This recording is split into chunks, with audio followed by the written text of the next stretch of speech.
Cheers to episode 10! Breaks it. Dude, what the heck? How do you...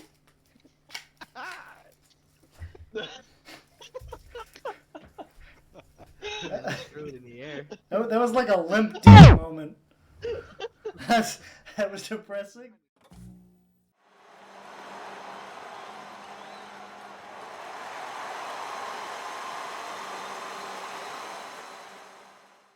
Welcome back to the most unprofessional sports podcast in the world. This is Swivel Chair Sports. I am your host, Zach Circleberg Burkle. Here with three co-hosts today is Aaron, Siege, and Joe, returning for the first time since filling in for Siege a couple weeks back. Go ahead and say hi, y'all. Hi, y'all. What's going on? All right, cool. So, gonna talk a little NFL, talk a little NBA today. Please, if you like our stuff, make sure to like and subscribe. Tell a couple friends maybe. But yeah, hopefully we can bump those numbers up. But starting with some NFL today, obviously the Super Bowl coming up this weekend. It's right around the corner. Some big news coming out of Kansas City. Willie Snead, Clyde Edwards-Helaire, and Kadarius Toney have all been announced as playing in the Super Bowl after Toney and Snead being hurt this past weekend in the championship game, and then Clyde being out for an extended period of time now. But they also found out that Mecole Hardman is on the IR, so he will be missing the Super Bowl after returning for just that one game. But what do you guys think about these additions? I guess I'll start with you, Aaron. Do you think Clyde coming back specifically maybe gives the Chiefs offense a little bit of extra firepower to work with? Well, first of all, Hardman returned for what, one play? It wasn't long, yeah. It was like maybe a half. He obviously wasn't ready to come back. Yeah. I hope we don't use Helaire. I mean, I just have no faith in him. Yeah. He's proven that he hasn't really been super effective. I think we stick with what's been working in Pacheco and McKinnon. And the other guys coming back, that's big. Especially Toney, if he's great with the ball in his hands, and it'll be fun to see how healthy he is. Yeah, Tony's just an extra little weapon you got, because he can kind of do a lot of different things. He can carry the ball on sweeps, and then obviously he's got a ability as a pass catcher too. I'm assuming Juju's going to be back too. I don't know exactly why he got knocked out of this past week's game. But what do you think, Joe? What do you think the news of these guys coming back for the Chiefs? What do you think that'll mean for the Chiefs in the Super Bowl against the Eagles? I think L'Jarius Sneed's the big one that you guys got back. I mean, the Eagles are coming with A.J. Brown, Devontae Smith, Dallas Goedert, Quez Watkins. Like, you're going to need your best DB out there playing for y'all. And I was looking up earlier and saw that, Sneed has over 100 tackles, which is wild as a corner.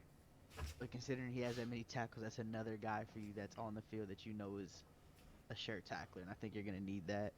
I think a run after catch with A.J. Brown or, having a guy like Jalen Hurts out the pocket, you're going to need another sure tackler out there. If they break tackles, those are when the big plays happen. As far as Edwards-Helaire and Kadarius Toney has flashy plays, that's for sure, but his tenure so far with you guys has been the exact same as career's been since he's gotten in. If he's on the field, he's legit. If he's on the field, right. And even if he is on the field, how long is he actually going to be on the field? So we just need him for one game. Yeah, exactly. Just one right, game. Exactly. You just need it for one game or even a couple plays. But if Juju's healthy, I think he's going to be big for you guys. I feel like he might be a guy that Kelsey's being doubled all game without a doubt. So I think Juju might be a guy to just get you some big first downs. Might only get 30, 40 yards in the game, but those 30, 40 yards, if those turn into 4 or 5 first downs, that's a big deal for you guys, just moving the chain. So this is a Super Bowl, man. You need every player you can get, especially any starter that you can get back. So Edwards-Helaire, I think, could be a non-factor. I think your guys' offense is looking really good without him. Just ain't no need to ruin that game flow right there. Yeah. What do you think, Siege? Do you think the Eagles should be a little bit worried with the Chiefs getting the news of these guys coming back? I mean, I don't think that they're probably surprised by it. They're probably been Right. game planning it the whole time, anyways. True. I think I think the biggest thing is just gonna be to see if they're actually healthy enough to make a su- substantial impact in the game, Hmm. or if they're just saying they're healthy so that they can play in the Super Bowl because they're competitors at the end of the day. Um, I mean, at the end of the day, you try to come back from any injury to play in the Super Bowl. Right. It's just going to be one of those things where are they healthy enough to make an actual impact or not? Yeah, I mean, I could see where you're coming from, especially with the Kadarius Toney coming back. It could be a factor with him where he's maybe used more of a decoy. A lot of motions with him. You know, that threat of him taking the ball around the edge and just running upfield with it could be something the Eagles have to worry about. Which is obviously a positive for the Chiefs. Obviously, also having that extra threat out of the backfield, if you want to call Clyde Edwards-Helaire a threat these days, could also factor in huge for the Eagles' game plan. Now, instead of just worrying about McKinnon catching the ball and Pacheco running the ball, if Clyde's out there, in theory, he can do both. So that kind of lets you mix it up a little bit more. Again, he hasn't been the greatest in the past at doing either of those things so much. So we'll see how much he actually factors in.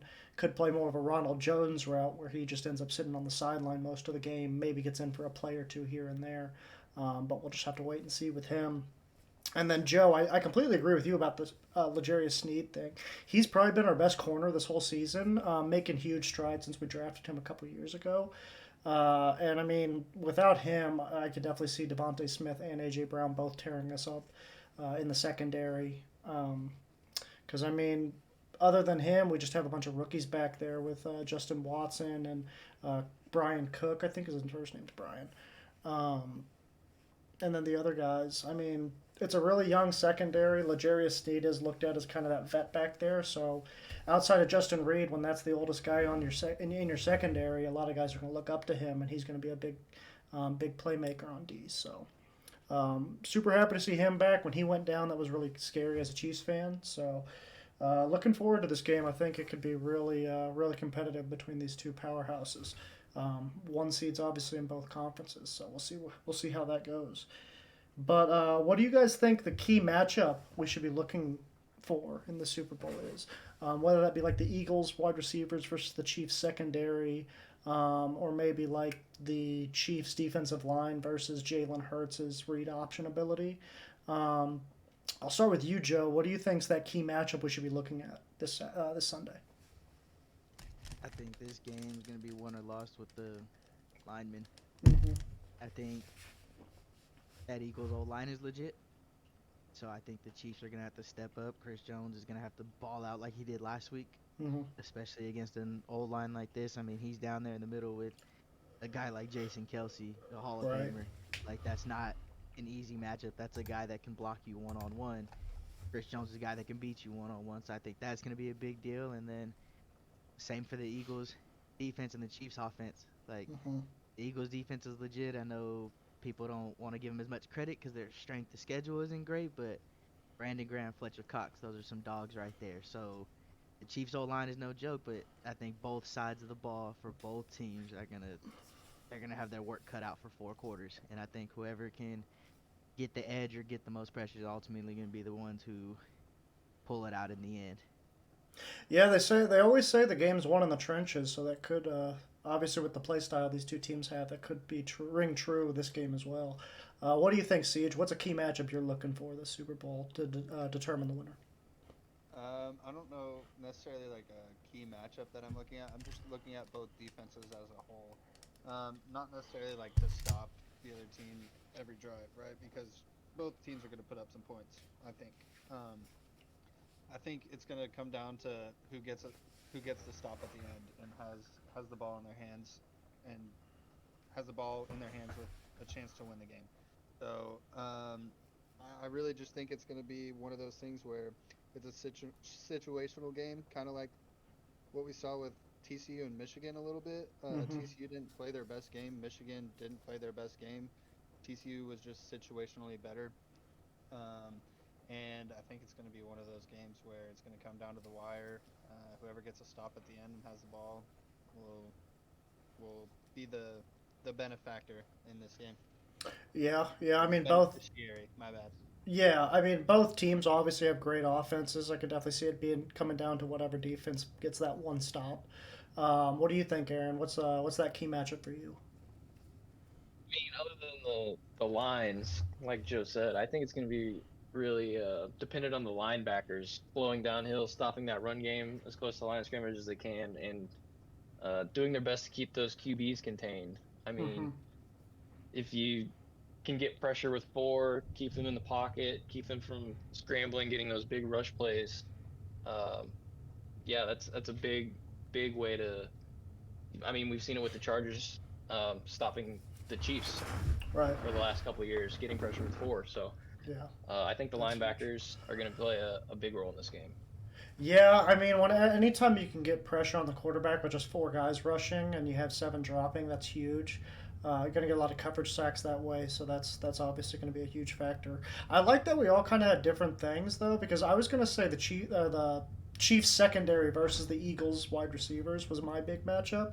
I think we saw last week, even though it wasn't very competitive long, um, the part that really kind of broke it open for the Eagles early was that Devontae Smith catch down the sideline early in the first quarter, I think it was, or the second. Um, and I think if the Chiefs secondary can keep from the Eagles from making any big plays like that with Devontae Smith, AJ Brown, and then even Dallas Goddard at the tight end position is a big threat as a pass catcher. I think if the Chiefs secondary can lock up those guys, maybe keep the Eagles under 300 yards passing, that's not going to ultimately win them the game, but that's going to be a huge factor in whether or not the Chiefs can win this game. Because obviously the Eagles can also beat you on the ground with Jalen Hurts and then Miles Sanders, Boston Scott, and all that whole offensive line who also blocks Gainwell. well. Yeah, him too. I couldn't remember his name. Thank you.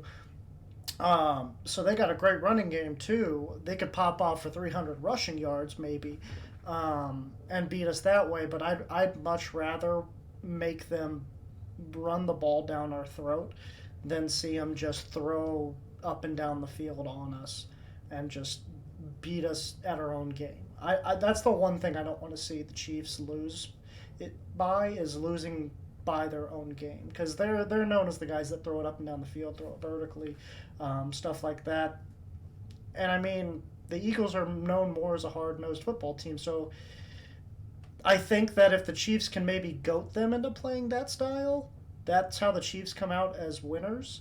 Um, but it's going to ultimately depend on whether that secondary can hold up. So that's why I'm looking at that matchup specifically. The the next question I had, which this one it didn't really uh, I didn't really think about it until recently, but considering Philadelphia just won a Super Bowl not too long ago, and they've been consistently competitive for the most part since then, and the Chiefs obviously, if they were to win, would it be their second Super Bowl in 4 years, and this is their third appearance in 4 years. So, do you think that the winner of the Super Bowl would maybe be like one more championship away from a dynasty? Because, like, I mean, if the Eagles were to win one more, that'd be two in the last, what, 7 years or however long it's been. If the Eagles were to win again, that'd be two in the last four. I mean, I feel like three titles in a decade would serve as a dynasty status. Wouldn't you agree? What do you think, Siege? Being our Um, dynasty expert as a Patriots fan. yeah, we're long gone from that. I would say so, I would say so in the case of the Chiefs, just because I mean they're they're there pretty much every year. It feels like at least it feels Yeah. like Patrick Mahomes has just been tearing up the league ever since he's got in. So I would say so in the case of the Chiefs.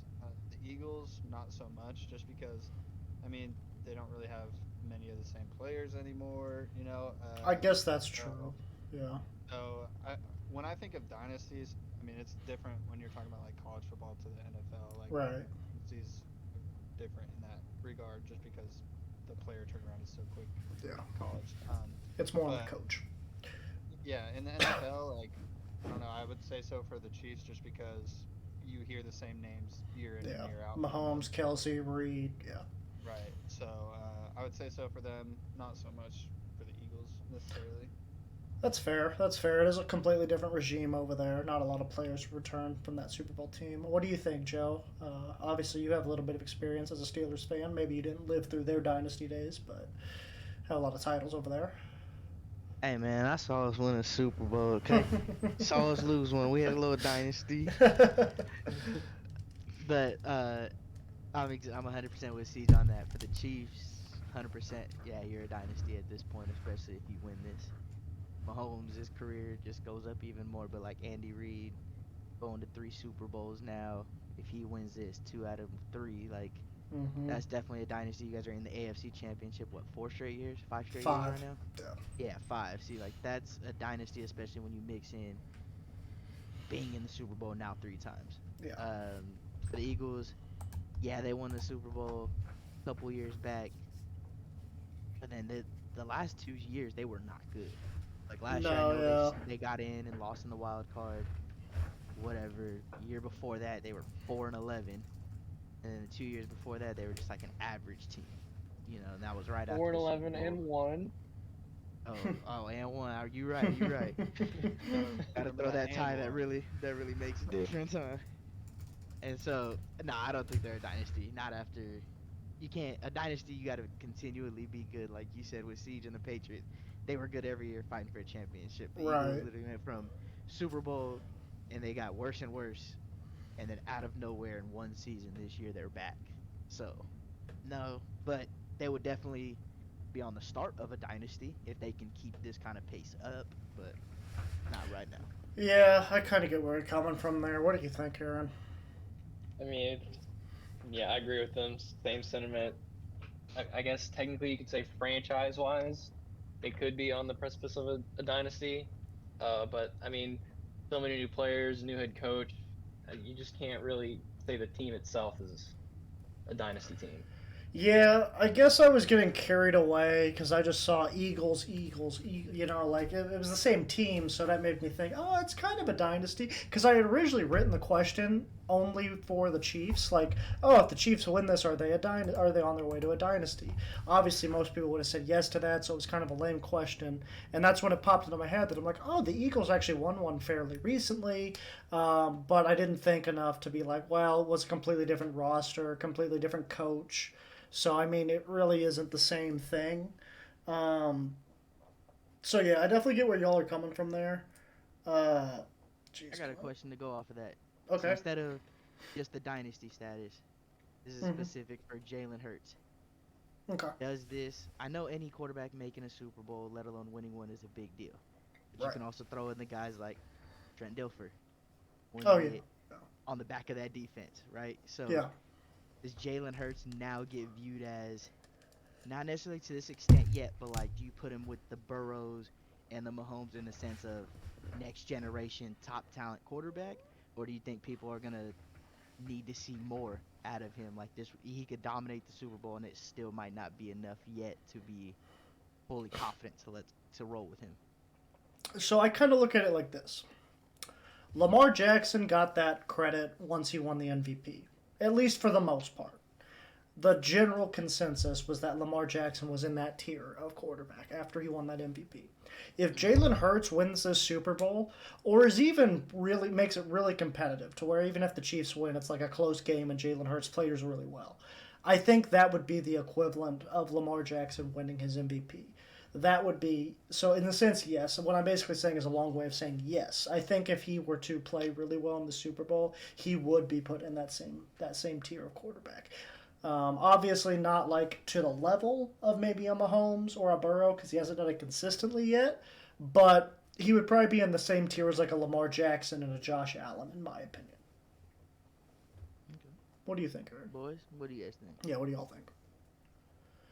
I think just kind of based off of what we've seen so far, he's already in that class, Right, regardless of how he plays in the Super Bowl. I mean, That's fair. everybody has a bad game. Mahomes played terrible in the. Granted, he didn't have much help, but he didn't play very well in the Super Bowl I think against his the Buccaneers. stats look worse than he played, but go He ahead. didn't.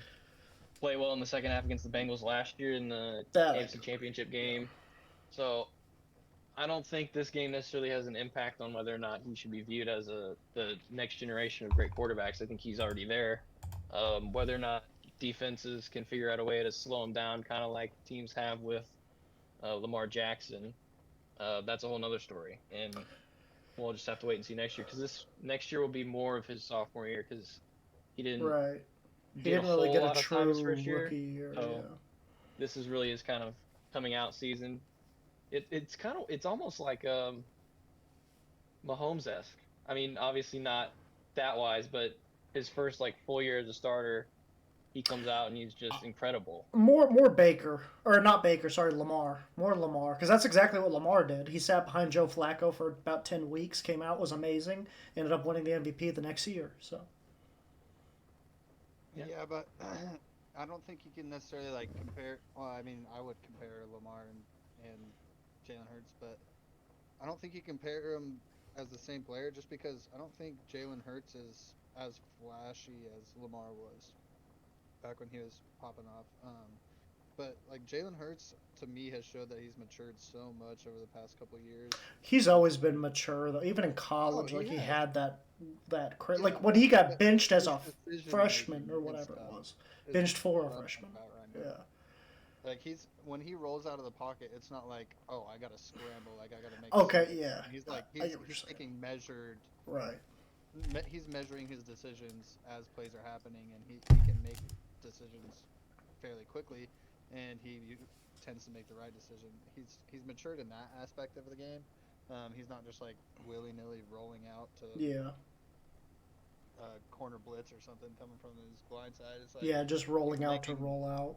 educated decisions, and but to my point, I think he's already there, for me at least, in that category. But yeah, Yeah. Yeah. I mean, like he probably is already there. If he plays really well in the Super Bowl, I think it's just like kind of the nail in the coffin for that. But yeah. I guess we can move on to our Super Bowl predictions now. Go ahead and pop this up for fun. Is yours on your cup? Do what? Is your prediction on your cup? The Chiefs over Philly? Yep. Maybe. So obviously we got Kansas City Gotta versus. love it being backwards. To y'all, it's not backwards on the screen. Okay. Kansas City versus Philadelphia down in Arizona this year for the Super Bowl. Same place as, or at least same state as the college uh, football championship. So, what do you got? I guess I'll start with you, Aaron. What's your prediction? Chiefs, Eagles. Ah, man, I don't know. Be a homer. I, you know, I think I'm gonna go with the Chiefs on this one. It's I would hope so. Otherwise, Chiefs Kingdom is letting somebody Yeah, go. What kind yeah. of fan is this? Crazy, bro. We'd have to kick you off the hey, bandwagon. I am coming at this as objectively and unbiased as possible. I'm not. Uh, I could have guessed that. What is it? This? Yeah. And however long I've known you. Continue. But yeah, I think the Chiefs come out, kind of put their foot down, and definitively say this is our season, and kind of show maybe a side to the Eagles that we haven't seen yet, maybe a chink in the armor over there. Um, Like a good I think the team. Chiefs win 31 to 24. Okay, okay. So you got us winning by a touchdown. Joe, what you got? I got Eagles 34, Chiefs 31. I like it. I think it's not going to shock me one bit if the Chiefs win. Part of me even wants to say it's going to be the Chiefs. Right now, it just seems hard to go against a guy like Mahomes, but I'm rooting for a guy like Jalen Hurts. Kind of just go from where he was at Bama. His whole storyline just kind of just be the cherry on top of that, story. So I'm gonna say I think the Eagles defense is gonna give you guys a whole lot more problems than people want to give them credit for. But Mahomes is still gonna be that guy to keep y'all in the game, and I just think Jalen Hurts is gonna, like Steve said, just makes smart decisions, just makes the good plays, and I just kind of see something in the end where, again, Jalen doesn't flinch when the lights get bright. So I'm 34-31 Eagles. Well, that's our Chiefs needed the bulletin board material. I'm gonna call up Andy Reid right now and tell him to put Joe Lolo has the Eagles on the bulletin board. So, what do you got, Siege? Do you want to get added to that, or you got the right winner? I got 27-24 Eagles. Oh, okay. So you're going on there too. Gotcha. Hitting the under by half a point. The line is 51.5, so they're hitting the under by half a point. It's a bold call. And mainly because I like Jalen Hurts. I like what he's done over there in Philly, and I can't help but root for the guy. And I hate Patrick Mahomes' brother and wife. So there we go. You haven't heard from those two all year. I just want to. No. I just, You, right when No, Siege follows them on TikTok. That's why. Oh, okay. So you hate follow. That's your problem. Hey, that's Berg's best friend, man. Don't be talking about them like that. Don't be talking about them like that. They sprayed more people with wine or champagne or whatever they were doing. Balcony, I'm gonna be Berg was the guy recording the TikTok. You know that? I was in the suite with him. You didn't know that? No, I'm gonna have Chiefs winning this one. I got Chiefs 34-21. I think it's the Chiefs are gonna come out pretty aggressive, take a pretty commanding lead early, maybe go up 14-0. And then I think the Eagles are going to make it competitive halfway through the second quarter. It's going to start getting a little closer. Go into halftime, Chiefs up 3. I think the Chiefs are going to come out of half a little bit groggy, put up another field goal to go up 6. Eagles march down the field to go up 1 off a touchdown, and then the Chiefs just shut them out the rest of the day. So, I got Chiefs winning 34-21. You want to throw out some injury predictions while you're at it? Did you just play Madden or something before you got down here? And that's hey guys, forgot to tell you, Gardner Minshew starting. Or got the script. Yeah. I told you I was buddies with Andy Reid. He gave me a copy, duh. So, but yeah, no, I got Chiefs winning 34-21. Whether or not it goes that way or not, I don't know. I just wanted to have some fun with my prediction, but yeah. I guess that'll do it for our Super Bowl segment. Anybody else got anything to add before we move on to the NBA? The Pro Bowl was terrible, by the way. Was it? I didn't even watch. Well, I mean, I was in Vegas, and the only thing that was like Pro Bowl wise was the stadium, and they had like one sign outside that said the Pro Bowl was happening there, and then like a couple tents, and there was no other advertising anywhere in Vegas at all. That's kind of lame. That's how it was last year, because I went there last year, the week before the Pro Bowl.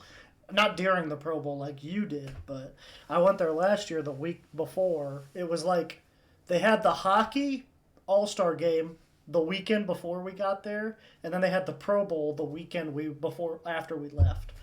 So I saw a lot of people in hockey jerseys and football jerseys, but kind of same as you, I didn't see a lot of advertising. So I don't know. About wife and kids, they were nice. I told you to get Eli on the pod, man. I didn't meet Eli. He wasn't that in and out. You could have told him I was the biggest Daniel Jones fan of all time. Told him Eli's a big Daniel Jones fan? I don't know, he's a Giants fan. Nah, because Eli ain't ever played that bad. You don't think Eli's a Jones sexual? Not like you. Wow. How about Derek Carr saying, I haven't played this well, so this is probably why I'm leaving. Oh, that was comedy. That was I love good. it. That was good. I'm that kind of person. You gotta make fun out of it at some point. That was good. That was great. I guess we can move on to the NBA now. So, I haven't talked about the NBA in a little while. A lot of stuff's changed since the last time we brought it up. I guess we've talked some All-Star Game stuff, but that's about it. So let's go ahead and take a peek at the standings as of now to kind of get a gander at what we're looking at over there in the old National Basketball Association. So in the Eastern Conference right now, we still have the greatest basketball team ever assembled, Boston Celtics, top spot in the East with the Bucks, Sixers, and Cavs following them. Been those four teams kind of, and the Nets for that matter, been those five teams consistently at the top in the East pretty much all season. So don't really see a lot of movement going on up there. Maybe amongst those five, but well, maybe now that Kyrie's gone, Brooklyn will fall. But we'll talk about that in a little bit. Then you got the Miami Heat, who's really made a jump up recently. They were struggling to start the season, but now they've kind of vaulted themselves up into the upper half of the standings, so they've definitely improved. Got New York Knicks, Atlanta Hawks, Chicago Bulls, and Toronto Raptors would all be in the play-in if the season were to end today. Then you got the Washington Wizards and the Indiana Pacers right behind. I don't know why that cut out. Then you got the Washington Wizards and the Indiana Pacers right behind them on the outside looking in, and then those other three teams don't really matter. So a lot of stuff going on in the East, mainly towards that like second half of the playoff standings, not so much the top. But what do you guys think? Start with you, Joe. Do you think the any surprises you see coming out of that bottom half that maybe makes a jump towards the top before the playoffs come around? I'm with you on the Nets. Don't think the Nets are gonna hold. Yeah. Um, the Heat kind of getting healthy. Kind of want to see what happens too if they decide to move Kyle Lowry Mm-hmm. or anything like that. That team, they're tough matchup. They're gonna play tough. Jimmy Butler and those guys, they don't change no matter how big the game is. So I think they're always gonna be a tough team. I think that's gonna be one that, if you're a Celtics or a Bucks fan, you're gonna want them to jump up. I don't think you're Mm-hmm. gonna want them to drop and have to eventually play those guys early in the playoffs. Right. And the other one I think that has the chance is the Bulls if they can get going They right. got to get healthy too, but If they yeah. can, yeah, if they can get their team back on the court, the main guys, I think the Bulls are a lot better than what people realize. Not enough to necessarily make a run, but enough that it wouldn't shock me to see them jump like the Knicks or the Hawks or anybody or even the Nets, depending on how they play out. Yeah, yeah. I mean, with if the Nets fall out of the top six spot, then one of those four teams, or I guess six if you count the Wizards and the Pacers, could easily jump up and clinch a playoff spot and not have to play that extra game. What do you think, Aaron? Who's a team you maybe see jumping up now that the Nets may fall a little bit? Uh, I don't know. I can see the Hawks really jumping up. Uh, Trey Young, he's having himself quite a year. Maybe they put a string of games together. Yeah, Here, Short Lake. traded a lot for Dejounte Murray too, so Yeah. kind of got to get some sort of payback on that. Traded like 3 picks for him or something like that. Siege, got any thoughts on maybe one of these teams making a jump up? Not really so much in the Eastern Conference. Okay. Yeah, you're more of a Western Conference guy with the Thunder and all that. So Yeah, pretty much all I pay attention to is the Western Conference. yeah, one team I'd like to see make a jump is the Wizards, just because I like Bradley Beal. And then Kyle Kuzma for all his odd fashion choices. He's playing really well this year, having a career year over there in Washington. So it's kind of after he had a bit of a slump when LeBron came to LA. It's kind of nice to see him turn his career back around over there. So I would like to see Washington move up at least to a play-in spot, which could very well happen if the Raptors decide they want to sell or something like that. Um, but yeah, I guess we can move on to the Western Conference now. Still got the Nuggets up there at the top spot. Them and the Grizzlies have kind of been ruling the West all season. Sacramento Kings continue to be a surprise team this year up there at the 3. Then you got the Clippers and the Suns and the Mavs finishing up that top 6. Really only surprise up there in that top 6, the Sacramento Kings playing as well as they are. And then in the play-in right now, you'd have the Warriors, Pelicans, Timberwolves, and Jazz, with the Thunder, Trailblazers, and Lakers just on the outside looking in. A couple of those teams made big moves today. Well, Lakers made a big move today. Blazers made a decent move today. So we'll see what how those two trades impact those two teams and their pursuit towards a play-in or playoff spot. Jazz have kind of fallen off the table ever since they started off the season as hot as they did. And then the Thunder kind of overplaying their talent right now. So I guess, Siege, I'll let you start. Which one of these teams in the Western Conference do you see making a jump up? Are you going with your Thunder? I mean, I would love to see them jump up. I think with the young talent that they have, they showed something. What was it last night? Yeah, last night against the Lakers when LeBron set the record. I think Yeah. they showed that the moment isn't necessarily too big for them, even though they have a very young roster. They paused the game with 10 seconds left in the quarter to give LeBron a 20-minute. Yeah. We're gonna talk about that in a little bit. I've got a couple thoughts. Yeah, but I mean, I think they have what it takes to. I mean, they could make a jump. I don't know necessarily if they will this year, just because I mean we don't have Chet on the floor or anything like that. So kind of tough with Mike Muscala running the five and doing what he does. Moose. He's playing well for what it is. Yeah. But they showed something to me last night that they have what it takes to at least be mature and be able to take care of business against a team that's in about the same spot as them, even when the moment is probably the biggest moment in basketball so far this year. Yeah, it was nice to see him not have that deer in the headlights look. Yeah, they took care of business when the lights were on, so that was Yeah. good to see. I'm kind of I don't want to say I'm surprised at the Warriors being down in the 7th seed. A lot of injuries. Yeah, a lot of injuries, so I would be expecting them to make a jump here after the All-Star break and things kind of settle in after that. The Mavericks, I don't really know what's going on with them, dude. I don't necessarily understand the Kyrie trade for them, but I do, but we're gonna talk specifically about the Kyrie trade in a little bit. I'm pretty sure I know why they did it. I think a lot of people probably know why they did it. But what do you think, Aaron? What's a team in the West you see kind of making a push towards the top of the conference? I don't know about a team that would make the push. Can Zion get healthy?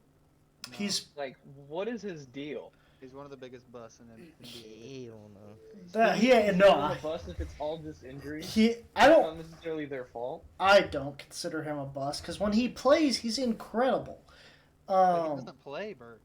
That's the issue. Yeah, but Greg Oden got hurt, but then you have guys like Kwame Brown. Kwame guy, Brown. Kwame That's a Brown. Yeah, Kwame Brown's a bust. That's But a bust. That's a guy that was healthy enough to play and just wasn't good. as far as news on Zion goes, there's a possibility he comes back right after the All-Star break. So There's a possibility he also doesn't show up for the rest of the season too. yeah, About so equally as likely. it's that Cajun food, dog. I guess Bad for your bones. my thing on him is he's just Good not for the soul. worth the money that they paid because he's never on the floor. I don't know. It's so hard because when he is on the floor, though, it's like he's a top 10 player in the league, without question. Like I don't even think that's an argument. He needs to play like 20 games a year at least.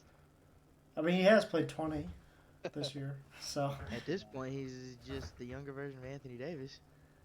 Or on the court, they're either Yeah. balling out, but yeah, They Lord gotta get only on the knows court when they're first. going to be on the court. yeah. Because it's not like a Greg Oden situation where like even when he plays, it's not that great. It's like when he plays, it's 30 and 10. Like his dude's on like 65, 70% field goal percentage. So the dude's Chet incredible. Holmgren, that's a bust. He can Yeah, play Chet Holmgren. He can't. game. I've never even seen that dude play an NBA game. Is, I have. is I he saw him even walk is he even LeBron and then available? break his leg. Hey, get off the court if you can't handle the big dog, okay? Can't handle Shit, the he's just part of history. He's gonna be in the LeBron documentary breaking a rookie's foot. You're damn right it is. What do you think, Joe? Out of the Western Conference, do you think your Lakers got a chance? Yes, That's me being Oh. hopeful, and that's me being the fact that LeBron's just LeBron. I Yeah. hope he gets to spin there. Anthony Davis is just like how C just talking about Zion. If that dude's on the court, though, he was putting up MVP type numbers before he got hurt, and then he's gone for a month. Like, Yeah. if that's how it's gonna be, then obviously we're gonna still be in the same spot. Huge, huge on the Thunder though. SGA is a dog, He's an animal. straight up. Yeah. I think they won. Do 30 you think points they a won the Paul game. George trade?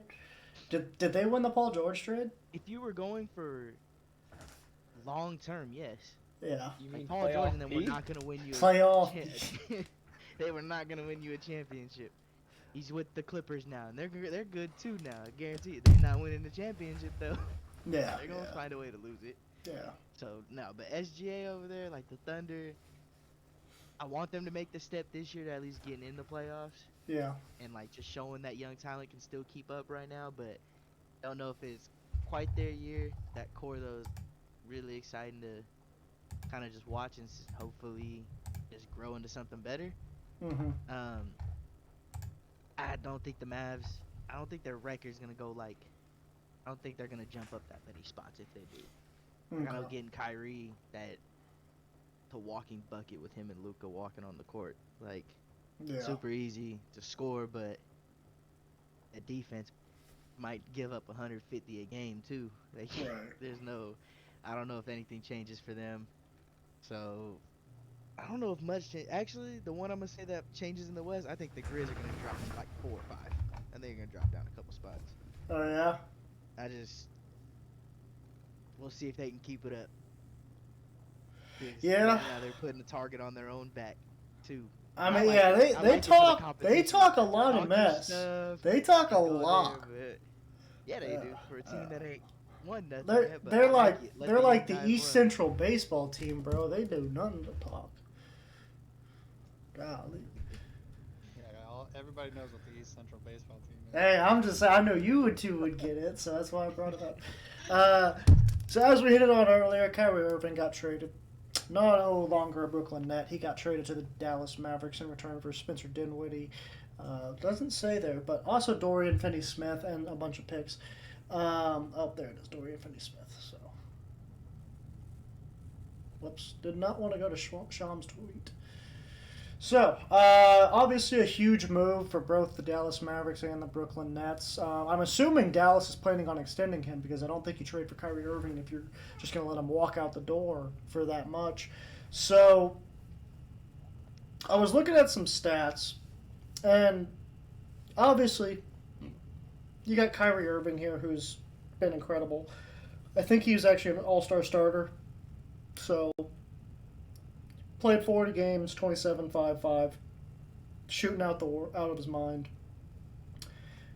Obviously, a huge pickup for the Dallas Mavericks. What do you guys think? Because I think I know, but I want to hear y'all's opinion. What do you think this move means for Dallas? Like, why did Dallas make this move, Joe? Dallas made this move to save Luca. Yeah. They definitely. They're just trying to show at least like, hey, we're trying to Yeah. get you help for a championship. This thing might not work out. Since Kyrie has left Cleveland, nothing has worked out. He's told every Right. team he's willing to stay, and he's gone. And it's always him asking out, not the team just shopping him. Yeah. And so, no, I think Dallas just did this to show that, I mean, if they're willing to take Kyrie, and even if they show that they're willing to extend Kyrie, like, that means they're willing to spend the money, too, to get him another Right. guy. So, I think they did it to make sure to keep Luca happy. And then at the same time, I mean, what happens if it just works out for this season? Like, that's a big freaking Yeah, deal it's a too. big. So, Yeah. if something just comes out of it, you end up in the Western Conference Finals or even in the championship with Mm-hmm. that, like, yeah, you're definitely going to solidify some things Right. coming up. But other than that, I mean, only time's going to be able to tell. Yeah, so that was actually my next question. Aaron, what do you think this means for, like, is Dallas the best team in the West now after this move, or do you think they lost a little too much depth to be considered that?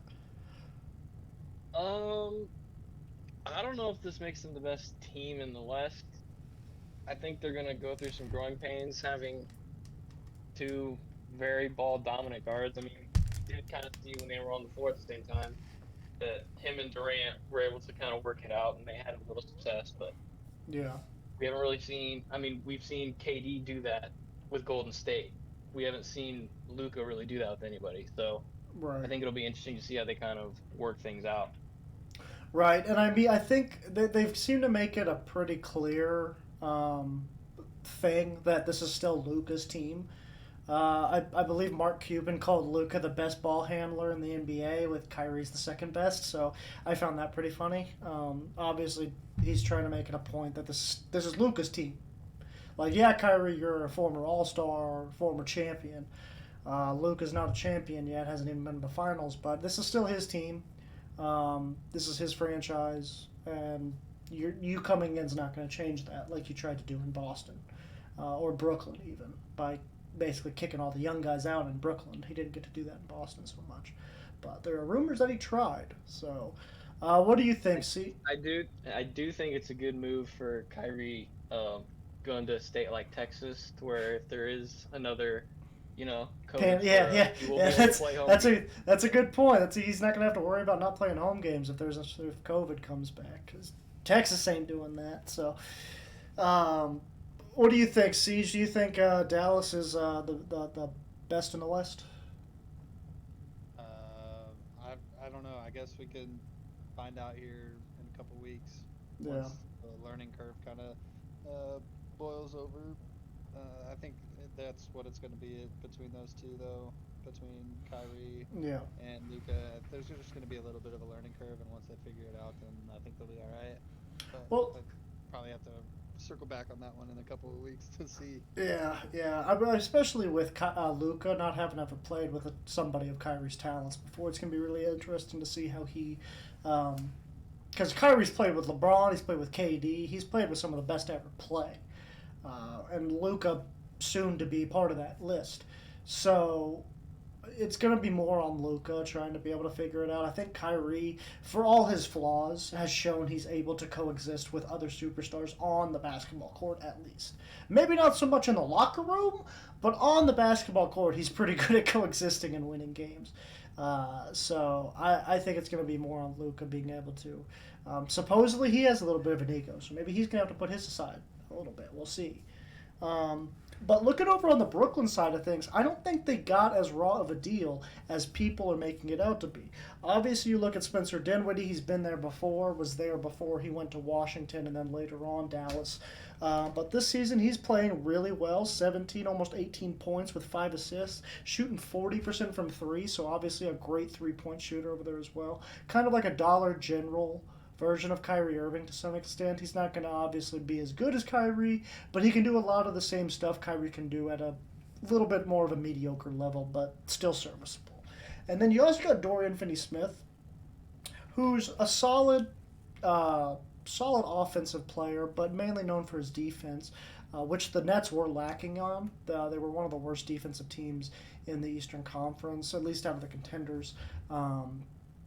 Outside of Nicholas Claxton and KD, they didn't have a lot of defense on that perimeter. Yeah, Ben Simmons isn't bad, I guess, but get Dorian Finney-Smith over there, another really good perimeter defender to put next to Ben Simmons, and then you got Nicholas Claxton down in the paint. Obviously, could be a huge factor for them over in Brooklyn. What do you think, Joe? Do you think the Brooklyn Nets are a little bit better off than a lot of people realize, or do you think they're dead in the water? I think the franchise is dead in the water right now. Yeah. I don't. This season, no. I mean, I know people hate on KD, but that dude's still Kevin freaking Durant. That's still Right. the top player in the world, without a doubt. Yeah. So you can still argue talent-wise that he might be the top. So I think they'll be okay. I think I'm with you though. I do think they got a lot better of a deal than people realize, especially when you think about if Kyrie doesn't want to be there, Kyrie's not gonna play. Yeah, he's been balling out, but he's done in the last couple of teams he's been with. He just forces himself out. So if he's gonna be the one that asks for the trade, then With the option to walk in the summer too, so exactly. So if he's forcing himself out that bad, or if you want him out that bad, then I think it's worth getting rid of him.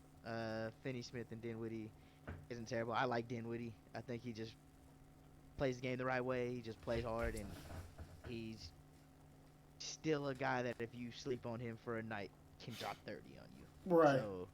So I like it for them Right. to see Luka and Kyrie. That's going to be really interesting because they're both ball dominant. Yeah, So, that's gonna be fun. and I mean, Luka being so young and that's his team and kind of his city right now, Mhm. then I don't know if he's going to be willing to have any give with Kyrie. I It's know. either if I want the ball, I get the ball, and if they're going to fight over it, then Yeah. we'll be seeing who Kyrie signs with next offseason. Yeah, probably the Lakers, unfortunately. But yeah, it'll be interesting to see how those two can coexist on the court. So, moving on to another huge trade in the NBA, centered more so around a Los Angeles franchise. Russell Westbrook finally is gone. The Lakers finally trade Russell Westbrook, move on from him, bring back an old familiar face in D'Angelo Russell. But they also get a couple other additions, including Malik Beasley and Jared Vanderbilt, who not sure how the hell they got those two along with D'Lo, but whatever. Also, the Jazz get in return for giving up Jared Vanderbilt. They do end up taking on Westbrook's contract as well as taking their 2027 first round pick. Everybody's assuming they're probably going to waive Russ, cut bait with him, and then Russ is going to be a free agent, able to sign with anybody. So the Russ escapades are not over yet, ladies and gentlemen. We'll have to wait and see where he goes next because it's not going to be Utah. So. And then obviously the Timberwolves also getting something. They get Mike Conley as well as some undisclosed draft picks. Not sure who from. But obviously this is much more of a Lakers-centered trade. Yeah, the T-Wolves and Jazz were involved, but they're not really getting anything that makes their situation any better this season. The Lakers clearly look like they're trying to make a push for the playoffs with this move, bringing in a much more efficient shot maker in D'Angelo Russell, as well as two solid defenders in Jared Vanderbilt and Malik Beasley, who can also stroke it a little bit from behind the arc. That sounded wrong. No homo. Yeah, they can. Yeah, they can. But yeah, pause. But what do you think, Joe? What do you think, as our resident Lakers fan? What do you think this means for them? The GM was at work last night after breaking the record. That's what it means. You're right. That is what it means. He was at it in the third quarter. Yeah. During that 10-hour break in the middle of the third. He said this roster needs to be gone after today. No, I think I like the trade. Getting Russ's contract out. I'm a fan of Russ, man. I want him to end his career somewhere on a high note. I'd love to see him come back to OKC and finish it and give us, one more good year. I think that'd be awesome. That would be cool. So I feel bad for Russ because I like him. He embraced the role. But to go and get D'Lo and Beasley and Vanderbilt, like, that's definitely. I don't think you could have got anything better. Like, Healed and Turner might have been the only thing you could have got that would have been better than that. I can agree with that, yeah. Yeah. I mean, after not getting Kyrie, I mean, I feel for LeBron. Like, I like how Dallas at least tried to show Luka they're trying to help him and get him some help. Right. Like, the Lakers didn't seem like they were doing that. It's kind of we're sitting here not in the playoffs right now, and LeBron's having another great season in year 20, and you're just gonna go down the drain because the other guy that we got in a trade is never on the court. You didn't even know we traded for him anymore. Yep. So, I mean, I hope it really works out. I think it was a good trade. It would have been nice to get a guy like Kyrie, but I also know the Lakers aren't afraid to spend money. So if they have the cap space getting rid of Russ's contract, it's gonna be a big deal in free agency for any big names that are out there. Yeah. Yeah, so as far as the pieces the Lakers got back, you got D'Angelo Russell here, averaging about 18 and 6, shooting almost 40% from behind the three-point line. So obviously a huge upgrade in efficiency as far as the point guard role goes. And then you got Malik Beasley over here, not too shabby of an offensive player himself with 13.5 points. Shooting about 36% from three, which on the Lakers would be one of their better 3-point shooters this year. So that's obviously another big addition for them.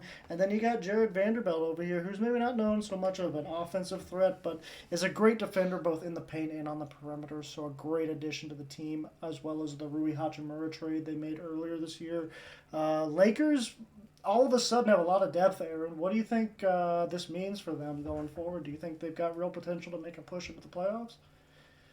I don't. I think LeBron used all of his gas to get his scoring title or his scoring record. So I think he's done.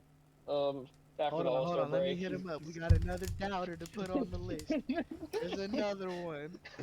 LaWashed. LaWashed. Yeah, he's the season's over and done with already. Gives Might up as well halfway retire. through the season if you're not in good shape to make the playoffs. So Yeah, he's going to come down with a mysterious All right, ankle guys, injury. thank you for showing up to the show. Sorry for the shitty takes by Yeah. some of our hosts. That name starts with an A. Thanks for Uh, coming out, though. just Yeah, don't subscribe after that don't- terrible comment. just don't be surprised if that hamstring gets a little sore here soon. That's all I'm saying.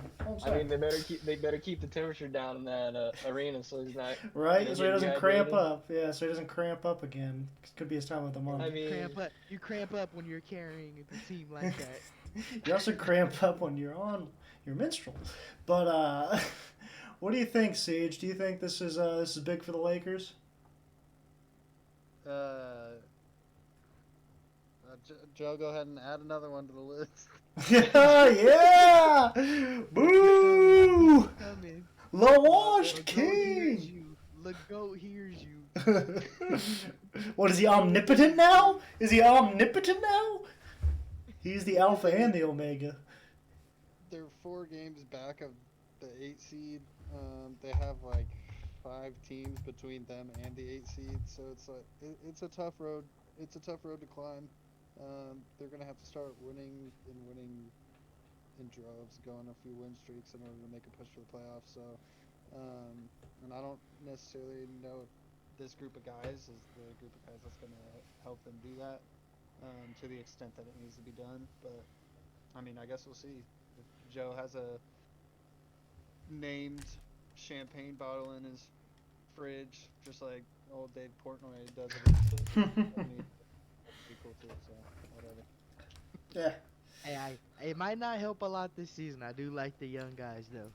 Yeah. I like the getting some mid-20s guys on the team. Yeah. The Jared Vanderbilt, I think, is going to be a big addition for y'all. So he's kind of a sleeper. D'Lo could also go back to his old ways and start ratting on his Oh, teammates. we gonna find out. We gonna find out LeBron cheated, aren't we? D'Lo gonna snitch on LeBron. Hey, we got the greatest player in the world leading. And the greatest- franchise to and- ever exist. And the second greatest snitch to ever exist behind 6'9". So, let's move on to. Gunna might be moving up that list. Yeah, that's right. Maybe is Young Thug talking? I don't know if Young Not Thug's that I've talking. seen. Yeah, Like, maybe he not. just- Yeah, he just sitting there. Yeah. YSL baby. But speaking of the Lakers and LeBron, broke Kareem's scoring record last night, and they decided to make a point to not only stop the game in the middle of the third quarter with 10 seconds left. Like, they couldn't even let the quarter finish. They had to stop it right then and there. Couldn't let 10 seconds go by. They had to do it right there.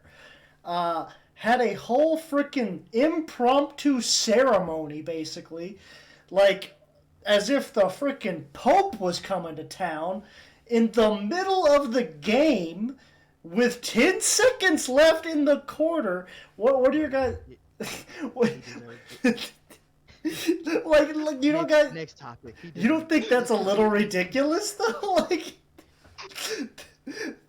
the I don't know. It seemed a little grandiose for me. I mean, I turned the game on to see him break it because it's NBA history, whether I like him or not. I want to see NBA history. So I turned the game on, I'm watching, and he breaks it. I'm like, oh, okay, that's cool. Wonder how long they're going to give him. Like, I figured it's just going to be like a quick little, like a Derek Jeter, take the cap off, curtain call type crap. It was not that. And once I saw them freaking I don't know if they literally rolled a stage out, but they might as well have rolled a freaking stage out in the middle of the third quarter. I was like, okay, I'm not watching this. I'm going to bed because it was like 11:30 at night. Just a quick opinion from you guys. Do you guys am I the only one that thought that was ridiculous? Am I blowing this out of proportion? I tend to agree with you. I mean, in the middle of the third quarter. Right. Well, not the middle. I mean, 10 seconds left. Yeah. It's ridiculous that it took so long for that whole thing to go down. But I guess to me, the biggest thing is consistency, and they did the same thing you said with Right. Kareem. Yeah. So I guess it's fine. I think it kind of. I guess it should, but it draws attention away from The game. the game. Yeah. It's a Which- game. You got which the I game get. finished. I get And that. ultimately, you got to win games to get to the ultimate, the title. You want to win a title. Right. Right. It just. I don't know. It seemed weird. But like you said, I did. I looked back. I went back and looked because I was curious. I was like, "Is this normal? Like, am I being too harsh?" Because I wanted to know if I was being too harsh. So I went back and looked, and they did do something very similar when Kareem broke Wilt's scoring record. I doubt they did it when Wilt broke the record because there were maybe 12 people in the stands back then. But when Kareem broke the record, they did have stop the game in the middle of it. Had a bunch of people come onto the court, had a congratulatory thing. So it is consistent. I'll give them that. It's a huge moment. I'll give them that. Most people never thought this would ever happen. A lot of people never thought that Kareem's record would ever get broken. So I understand it's a big moment. I just feel like even if they wait till the end of the third quarter, when you're that close, just wait 10 seconds, I guess. I don't know. Joe, you got anything to add to that?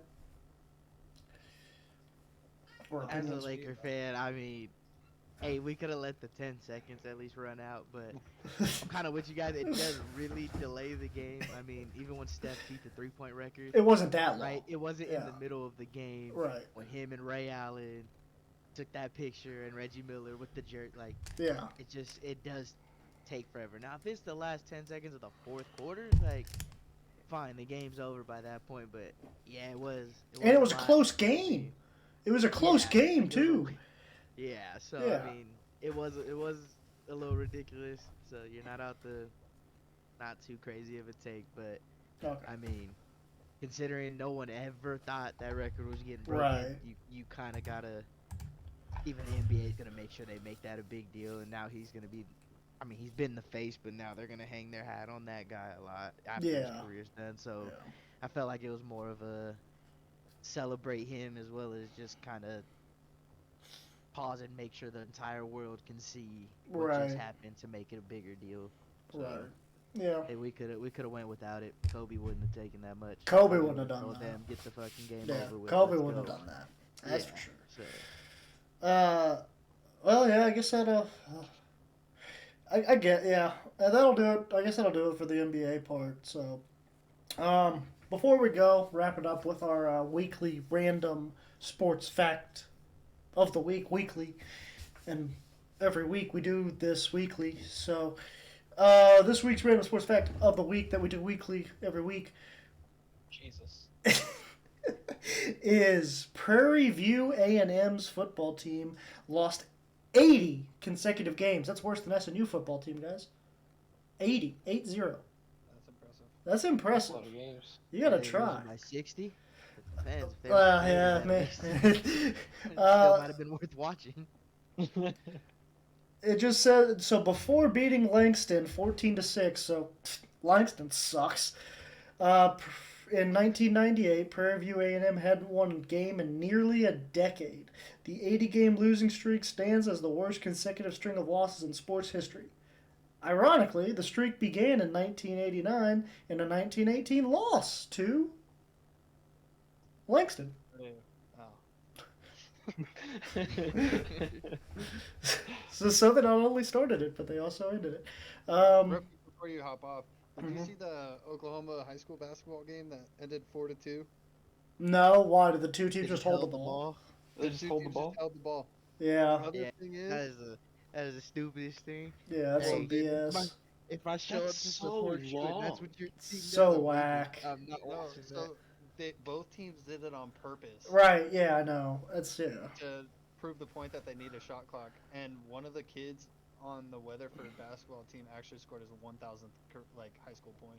Oh, that's cool. Good for him. So at least they don't do it all the He time. had the 4 It has points. 1,000 points. That's He did not hilarious. score at all. And he said, "Yeah, right." Yeah, fuck you. 1,000-point career coming up. I'm kidding, coach. Screw that. No, I do think there should be a shot clock in high school though, because like I mean, teams would try to do that against us in high school. Aaron, you remember that trash? I mean, that was one of our middle. That was school one of coaches' our strategies. plays. Yeah, that was one of our plays in middle school. Like it's stupid. I hate that crap. Dribble weave. Dribble Yeah, weave. dribble weave, Ain't dribble gonna- weave. ain't gonna catch me. Coach is gonna be like, Yeah. "Now weave." You Yeah. gonna see me pull a 3. Yeah, Yeah, right. yeah. Just take a wild guess at what dribble weave is. It's dribbling back and forth, handing the ball off. That's literally all it is. Just dribble back and forth, hand the ball off. So We weren't good enough to run that though. we were, yeah, no, we'd even get the ball stolen that way somehow. So we weren't the best athletes, you may say, over there in Coach middle said, school. "When we get a lead, this is what Yeah, they would run." exactly. It's like we know we're gonna give this up, so we What better. about you? Weave, Weave, weave. dribble weave. Victory formation, guys. Yeah, Victory pretty formation. much. Victory formation after you score the touchdown in the first quarter. So I guess that'll do it for episode 10. That's right. I forgot to make a big deal about that. Hang on, give me a second. What is he going to get? If you have more of those Popper said confetti he's gonna cannon break. tube things. He's gonna break all of them. No. Yeah. And that's all he's got. Yeah. A noise maker that doesn't make noise. Cheers to episode 10. Breaks it. Dude, what the heck? How do you...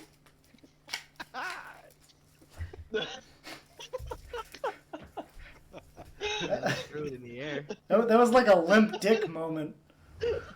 That was I depressing. need to get that checked out. Oh, I This got- guy picked the Chiefs to win the Super Bowl. I So got it one looks like more. you guys know who to bet. fuck. We're gonna do this one more shot, because it's the last one I got. Oh yeah, second time's the charm. Gotta read the instructions. Make sure you look into it when you push it. Yeah, yeah. Woo! There we go. Episode 10. Have fun cleaning that up. Make sure to like and subscribe, everybody. Cheers to episode 10. This has been the most unprofessional sports podcast in the world, Swivel Chair Sports. I have been your host, Zach Circle Burkle, with my co-host today, Aaron, Siege, and Joe. Go ahead and say bye, guys. Bye, guys. And join us next week on episode 11 of Swivel Chair Sports. Thank you. Have a good night.